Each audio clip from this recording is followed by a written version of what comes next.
రైతుల కోసం రక్తం చిందిస్తామన్న హరీష్ రావు వ్యాఖ్యలకు జగ్గారెడ్డి కౌంటర్ ఇచ్చారు. రక్తాన్ని చిందించే ధైర్యం హరీష్ కు లేదన్నారు.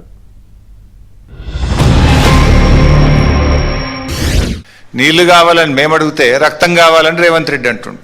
సార్ నీకు రక్తం కావాలంటే ఇస్తాం, దానికి కూడా మేము వెనకాడటోళ్ళమేం కాదు. కానీ మాకు నువ్వు నీళ్ళు ఇవ్వడానికి, ఒకవేళ మా రక్తమే నీకు నీళ్ళు ఇవ్వడానికి అడ్డమైతే ఆ రక్తం ఇవ్వడానికి కూడా మేము సిద్ధంగా ఉన్నాం. ఇప్పుడు రాజకీయాల్లో విమర్శలు సహజం. ఒక ముఖ్యమంత్రి స్థానంలో ఉండి ప్రతిపక్షాల యొక్క రక్తాన్ని పంటలపై చల్లాలి, బెల్ట్తో కొట్టాలి అని మాట్లాడడం అనేటువంటిది అత్యంత జుగుత్సాకరం. మేము రక్తం చల్లమని చెప్పిన హరీష్ రావు రక్తం చల్లడు.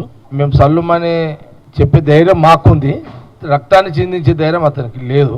మేము రక్తాన్ని చిందియడానికైనా రక్తాన్ని దారపోవడానికైనా మా దగ్గర ఎన్ని బాటలు ఉంటే అన్ని బాటలు రక్తం ఇస్తామని హరీష్ రావు అన్నా అది అనడానికి పనిచేస్తుంది, కానీ దాన్ని అమలు చేసే ఒక ధైర్యము శక్తి హరీష్ రావు గారికి లేదు. తెలంగాణ ఉద్యమం peak peak peak peak time నడుస్తుంది. హరీష్ రావు గారు అందరూ ఆత్మహత్య చేసుకుంటున్నారు కదా, నేను కూడా చేసుకుందామా అని ప్రకటన చేసిండు. సిద్దిపేట పోయిండు, పెట్రోల్ డబ్బా ఎమ్మడి ఉన్నది, పెట్రోల్ పోసుకున్నాడు, పెట్రోల్ తెప్పించుకున్నాడు, పుల్ల డబ్బి మర్చిపోయాడు.